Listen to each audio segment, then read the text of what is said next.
What's up, everybody? Welcome back to Ammo's Investing Channel. Hope everyone is having a blessed, chill day or night, depending on the side of the globe you're on. Thank you so much for your time as always. Please remember, this is just fun, never financial advice. Critical Path is a series following SpaceX engineers through their obstacle-filled, tireless efforts of many working together towards a common goal. In case you missed it, let's check it out. Additionally, Starship's 13th flight test is scheduled for Thursday, July 16th.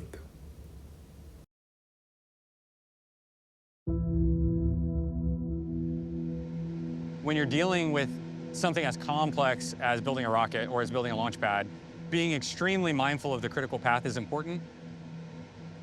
And what the critical path is the longest set of sequential events that are gated by each other that must be completed in order for a task to happen. Attention all operators on LVN0. We're getting ready for a pre-op brief for Flight 12 here. We're going to start off with some comm protocol. T-minus 1 minute. When we see an unexpected response, how confident are we in being able to explain that, such that we're not unknowingly walking into an actual bigger problem that this was just a small symptom of?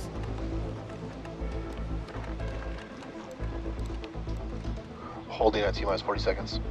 Yes, sir, got you. This looks like a blip on blind pressure when we unpinned. Pressures and preloads are healthy. Copy that. And what is the time we would unpin at?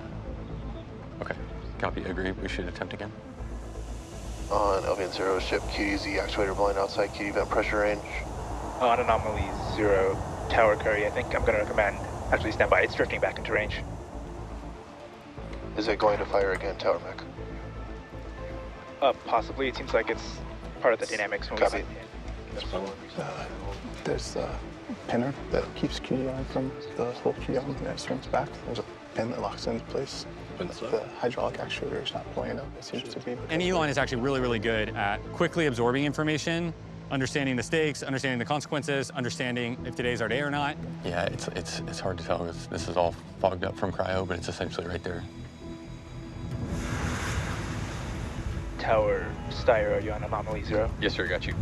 I don't have an explanation for why it did not unpin the second time.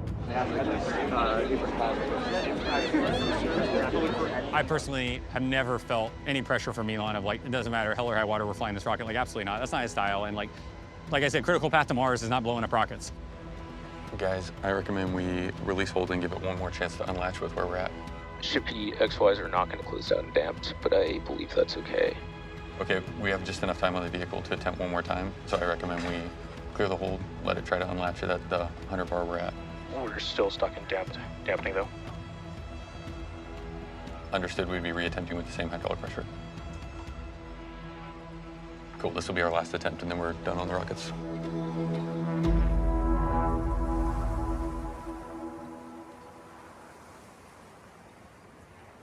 Thank you a ton for tuning in to Ammo Investing Channel.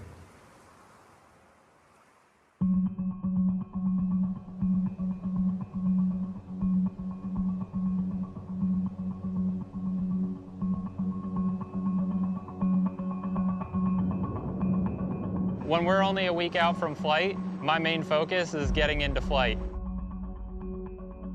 The thing that separates us from a lot of other companies is that we test fast and we test often, and that includes launches. We want to make sure the vehicle's all ready to go, we want to make sure the ground's all ready to go, but we also don't want to be caught in analysis paralysis. Our main objective today is a 10-engine static fighter. Aboard. On LVN1, looks like we kicked out due to 2 combustors from the apex bank being faulted. There was a pad side abort called. These things were holding like 6,000 tons of propellant plus the rocket weight. And it's like, okay, well, why didn't you guys simulate that? It's like, well, because we didn't have anything that weighed that much. Like, this is the first time we put anything on it that weighed that much. So there's just so much that you have to think about and then be very paranoid on.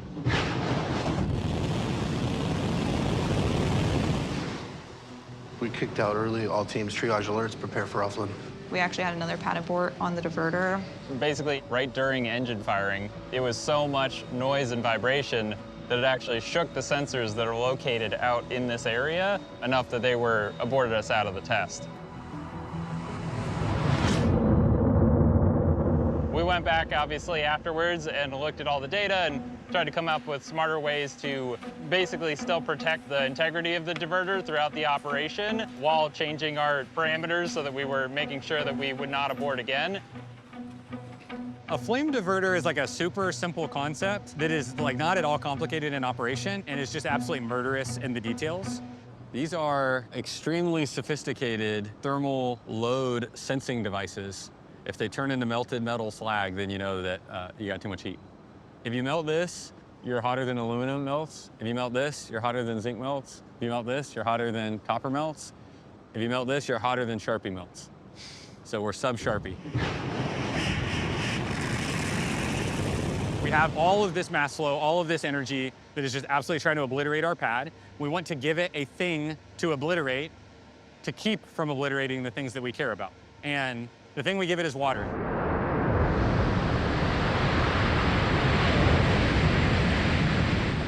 The amount of energy that water can absorb is like miraculous. And so if you can get high enough pressure water in the right places and just allow it to flash boil that water, then it solves a lot of the problems for you. Like the idea is that the steel never gets that hot, the structures never get that hot, because the water absorbs all that energy, turns to steam, and everything's okay. So for this flame deflector on pad 2, we're sitting somewhere in the neighborhood of about 650,000 gallons per minute. That's approximately in the range of about like one entire Olympic swimming pool being drained in the course of a minute. You're trying to look into this thing and you see how glowing hot it is. It's just, yeah, a pretty impossible environment to keep something happy in. And you zoom in and the flame deflector's still there, so that's the reason we build those things.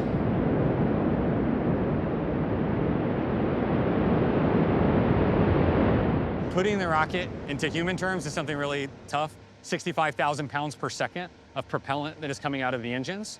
And again, just like 18 million pounds of thrust, like what does that number mean? I think of like 11 Ford F-150 trucks per second just zipping out of the bottom of the rocket. It's like, imagine if you had the world's biggest machine gun, except for instead of shooting bullets, it was shooting pickup trucks, and it's just firing 11 pickup trucks per second out of the bottom of the rocket. It's like, do you think your stuff could survive that?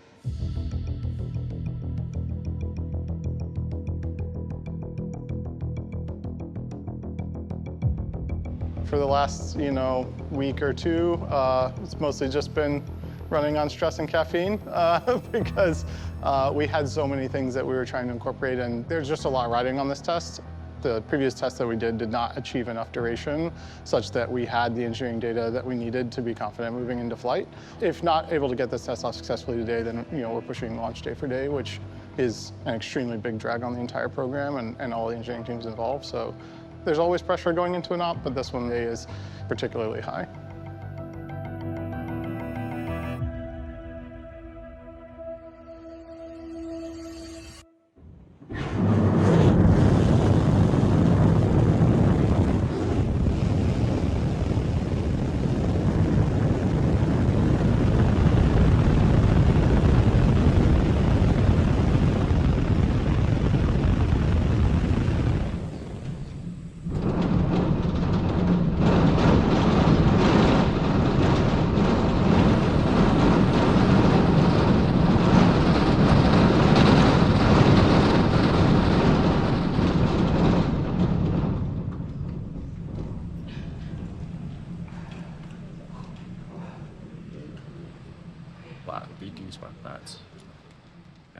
This was a big day, the fourth attempt that we've had for a static fire, and we finally went full duration on all engines, so feels really good. I'm super relieved. Again, it was like pretty dynamic, and having done this 4 times now, it's like, man, what else can go wrong here? Because we just haven't seen the vibration and the temperatures that we're about to be subjected to. We've never connected the QD to a vehicle, and we've never flowed propellant into a Starship on pad 2. So although this was a really big milestone, the next step is to prove that those systems work in the way that we designed them to.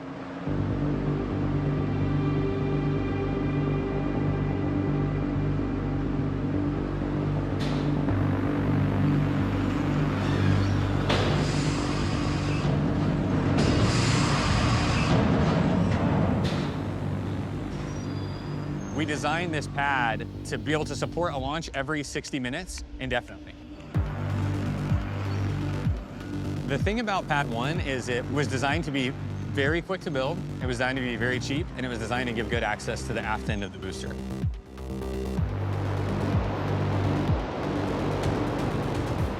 The reason all of those things were a design goal is because we sucked at building Starship pads and we sucked at building Starships. It's like we didn't know what we were doing because it was impossible to know what you were doing because no one had ever done something like this before. The brief on that one was, hey, get something up very quick and very scrappy and very inexpensively, but that's okay. It actually needs to just be good enough for us to learn. And then if we can learn from it, we'll go build the actual good thing.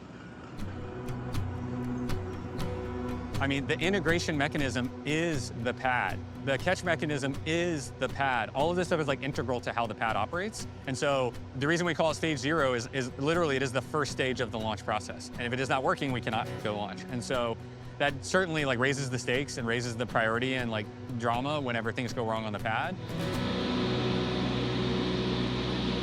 Post-static fire, as we were transiting the chopstick arms back to a lower position, we heard a loud noise out at the pad.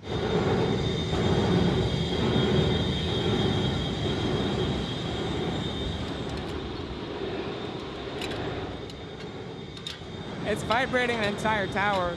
Something got jammed up in the chain and maybe it caused it to snap. We don't really know if it's broken completely or if it's just cockeyed or buckled in some way.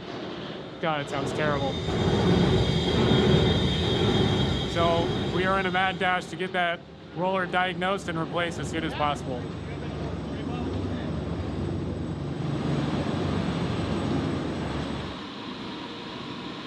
The chop carriage has many rollers positioned at different parts around the tower. And when I say roller, it's literally like, imagine the world's largest bicycle chain. It's built almost exactly like a bike chain, except for it's 380 pounds. And the chop carriage weighs a lot. And so it basically broke one of those links. The chain got bound up. And the day after static fire, we called our buddies at the Cape. We had some spare units over there for building the Cape towers. We're able to hot shot to overnight the chain to us, got the old chain torn apart, got the new one put together, flew it up, and the morning after that, we were ready to rock.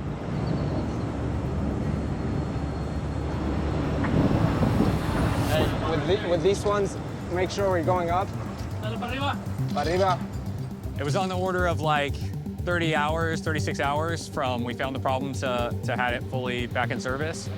On like an item that was not really designed to be very serviceable. To be able to come up with a scrappy plan, you know, temp support it with cranes, get in there and boogie is like, that's like just classic SpaceX nonsense.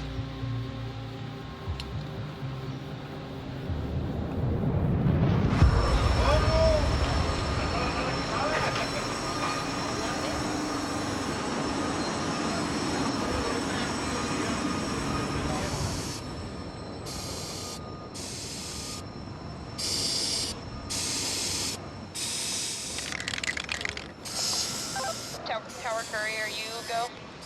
We're still go for tomorrow, but it's like a very, very tight schedule. We're basically in a race with the ship right now.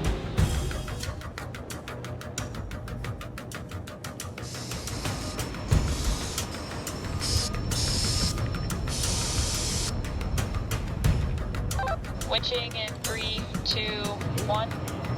All When you get off. All right, chopsticks are moving. Come on, baby.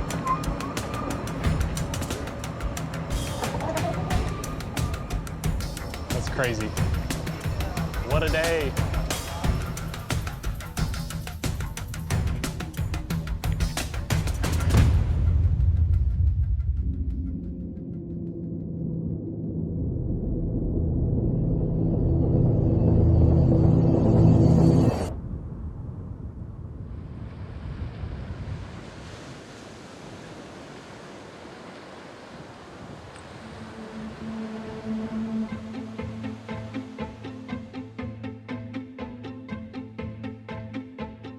The purpose of this mission is to collect some really high profile imagery of the Starship, specifically its heat shield after re-entry.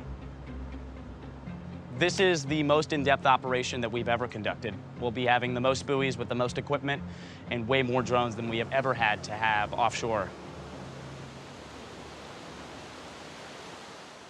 This buoy right here has been used since Flight 5. We deployed these buoys kind of like as a Hail Mary attempt. They were very scrappily, but, you know, as well as they could be put together.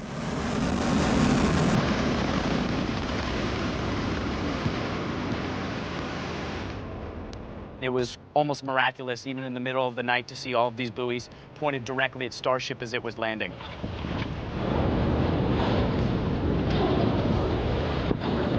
And gradually, from Flight 5, 6, 7, and onwards, these have always been deployed.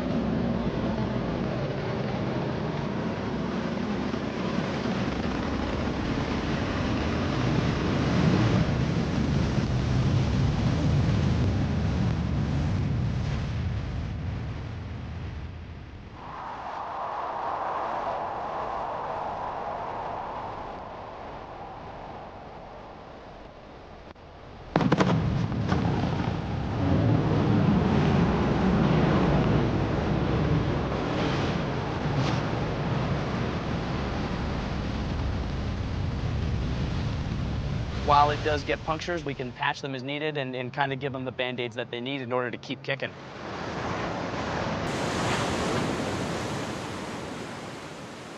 We just departed the port here at Exmouth. I think we've got about a 2.5 day transit, 500 nautical miles, up to a 21-day voyage out to the Indian Ocean. We will be getting a full, almost 3D model of the vehicle at different points of re-entry and landing that will allow us to not only assess the performance of the vehicle for Flight 12, but build a new and better Starship.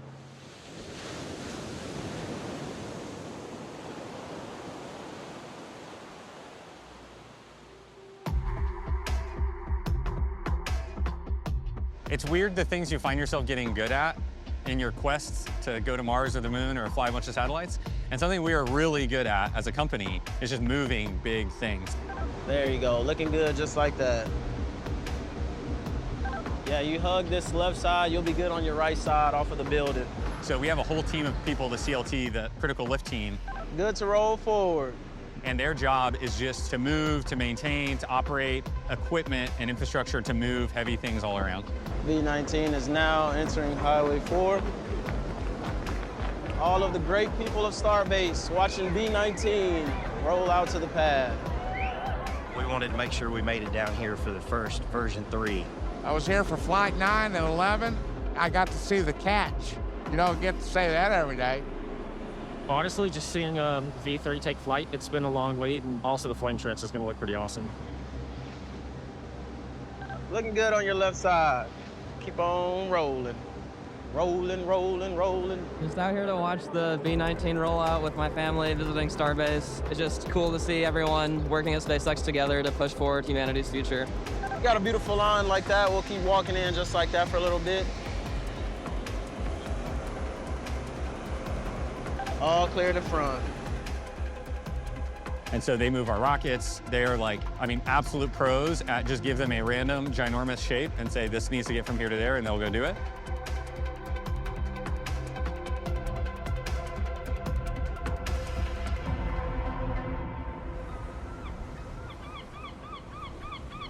You're gonna keep it nice and slow.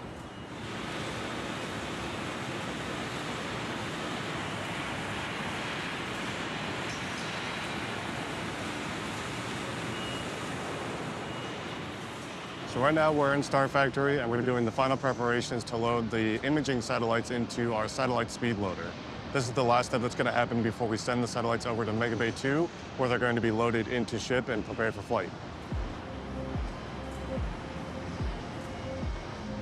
So these 2 satellites will be just 2 of 22 total deployed objects. The other 20 are what we call satellite simulators. They don't have computers on board or anything like that. They're really just hunks of steel that mimic the shape and weight of satellites approximately. It helps us test the PES deploy system. We're also going to be inspecting the more sensitive components of the satellite, the laser optics that send data to other satellites, the thruster on board for on-orbit maneuvering. All of those systems are more sensitive to things like FOD or dust, so we want to give them one last inspection before they go in to make sure they're ready to go to space. Okay, Bennett, just confirm for us that you are ready for us to lift the next satellite. We've finished the profile, everything looks good. I'm gonna disable now, so they'll be good to remove rigging. Copy, standing by. All 22 of those objects are going to mass up to about 37.5 metric tons. That is heavier than any payload Falcon has ever launched.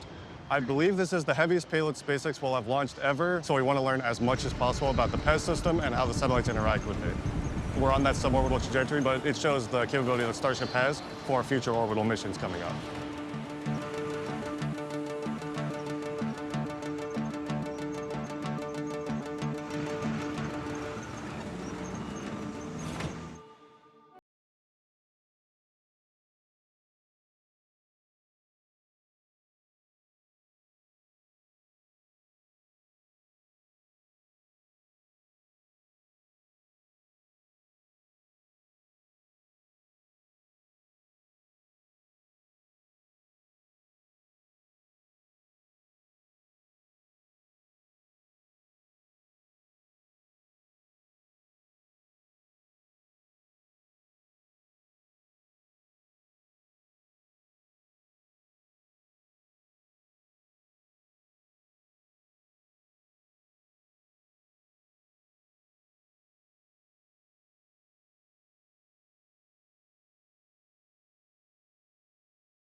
Yeah, I was thinking, like, why the tower team has these big crises always, like, right before we have, like, a big operation.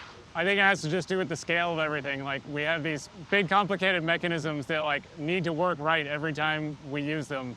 And just replacing a roller turned into this several-day ordeal with flying shit in from the Cape, 3 cranes to get it in and out, where, like, if this was a broken bearing on some little dinky electrical motor, it would have been much easier to make that swap in an hour instead of 24. I feel like it also set us up for success in terms of like the getting mentally ready to act on immediate. So super exciting time tomorrow. Hopefully we see the fruits of our labor sort of culminate in a great successful flight.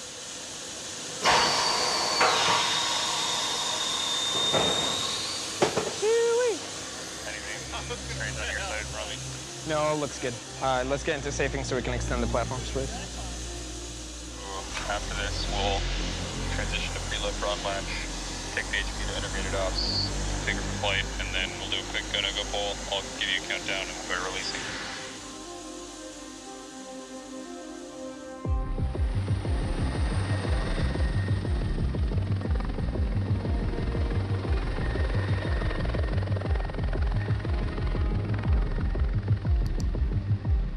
Holding at T-minus 40 seconds. This looks like a blip on blind pressure when we unpinned. Pressures and preloads are healthy. Yeah, it's hard to tell. This is all fogged up from cryo, but it's essentially right there. Guys, I recommend we release hold and give it one more chance to unlatch with where we're at. Ship XYs are not going to close down and damped, but I believe that's okay. Okay, we have just enough time on the vehicle to attempt one more time, so I recommend we clear the hold, let it try to unlatch it at the 100 bar we're at. We're still stuck in dampening though. Understood, we'd be reattempting with the same hydraulic pressure. Cool, this will be our last attempt and then we're done on the rockets. Unexpected drop in Z-cylinder blind pressure when we unpinned. That was different from the first few tries? That's correct, different problem. Copy. Yeah, this might be due to QD arm dynamics when we unpin, so I don't think trying again is going to solve the problem, to be honest.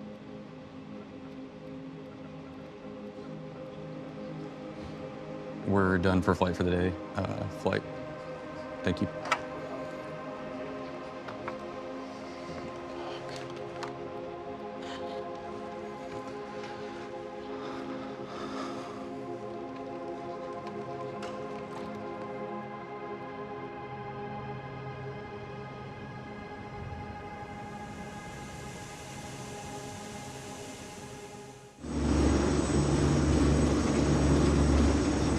mechanical systems really come alive in that last 40 seconds. As a part of that sequence, one of the things that we do is we unpin that arm so that the QD can swing away and not blow itself up as the rocket flies away.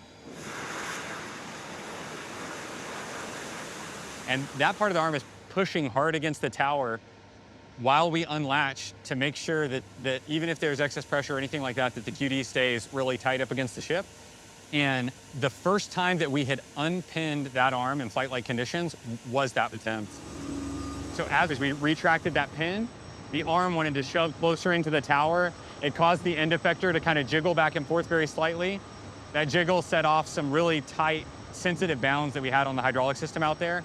And you need it to work, or else the rocket doesn't fly. So.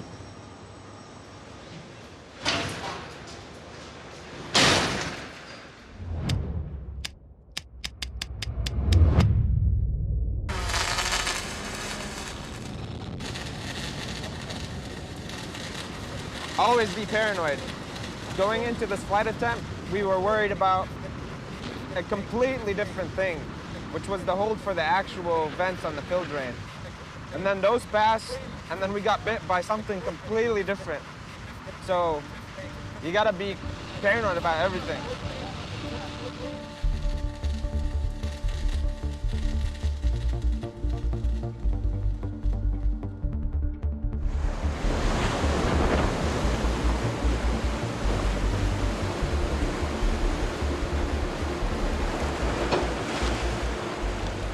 Last night, overnight, we did a sweep of our 30 nautical mile hazardous no-go zone to make sure there's no vessels.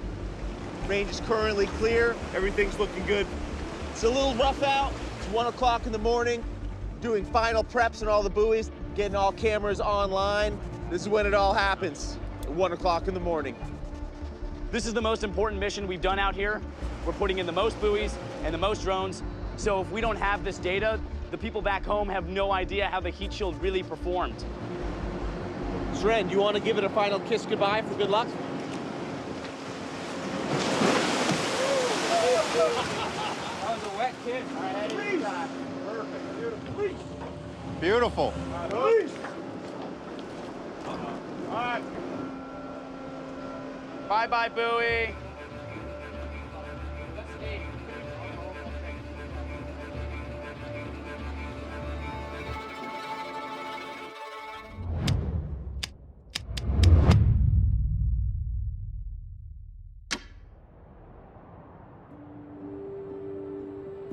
Good afternoon, welcome to the Starship Flight 12 Attempt 2 weather briefing. Starship range is currently green. Tower Kenny, are you up on countdown 1? Can you give a brief on what we did last night for the QD arm situation? So the cause of yesterday's abort was that the ship QD arm had dynamics when we tried to unpin it due to the preload that the ship QD mech was pushing into the vehicle with. The mitigations that we have in place today are that we've welded a hard stop bumper to the ship QD arm to limit the amount of displacement that can occur when the unpinner unpins. Attention all flight crew members on countdown 1 is the final go-no-go poll for today's operations. RC. Go. Ground stations. Go. Flight software 1. Go. Raptor 1. Go. Raptor 2. Go. Stage 1. Go. Flight directors go as well. T-minus 1 minute.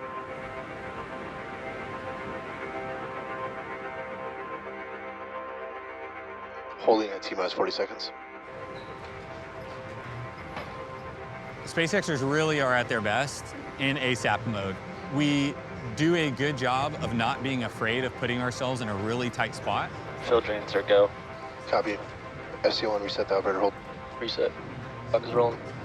People hate pain, and that ability to absorb pain for change here at Starbase is like unparalleled. And if you just are willing to take a little bit of it, you can do the most amazing things. Flight directors go for launch. T-minus 10, 9, 8, 7, 6, Okay. 5, 4, 3, 2, 1.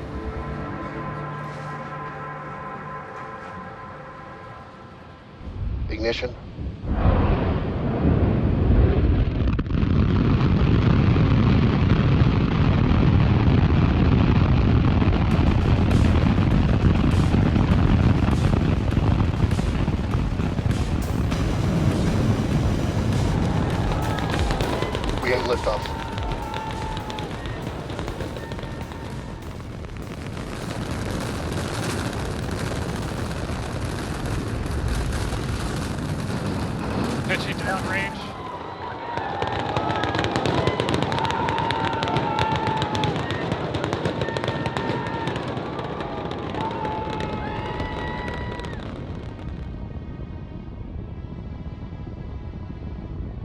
execute. Change separation.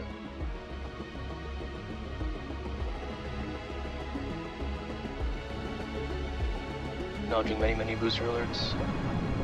5 engines on boost start up. Flight software acknowledging mission abort, earlier boost back shutdown. Expected. Yes, sir. Can confirm exec team is aware that booster did not make it to the final landing location. Ship avionics, power and telemetry nominal. We have healthy chamber pressures on 5 out of 6 ship Raptor engines.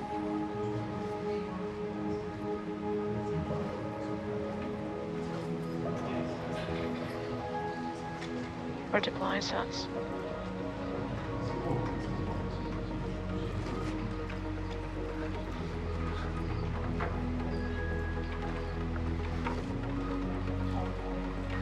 That was the coolest thing I've ever seen. Yeah, video of a satellite looking at our ship. This almost good.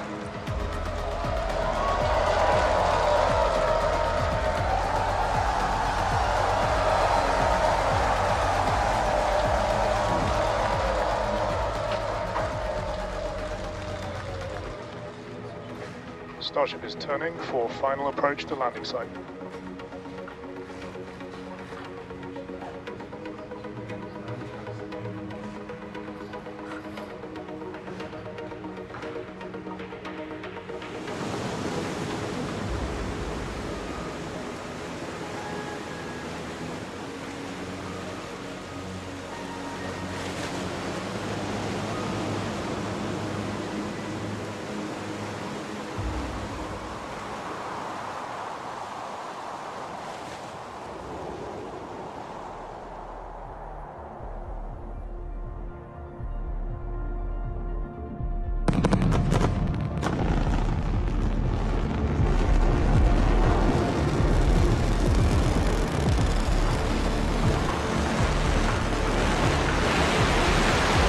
Starship has landed.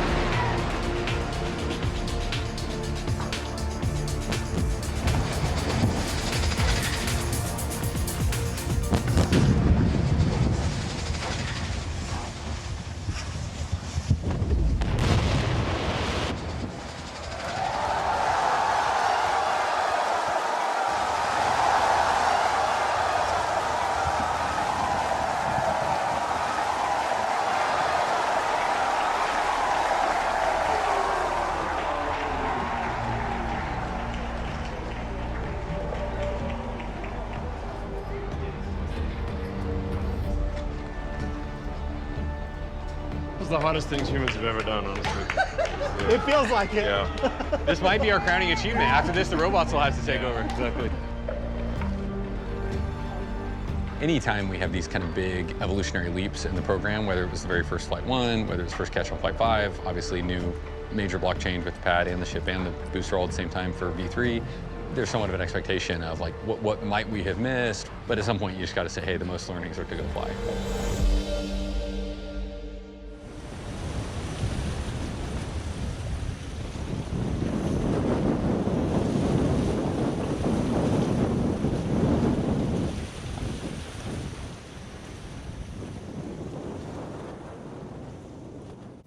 Awesome sauce. Thank you again for your time as always. Please have a blessed one. Peace.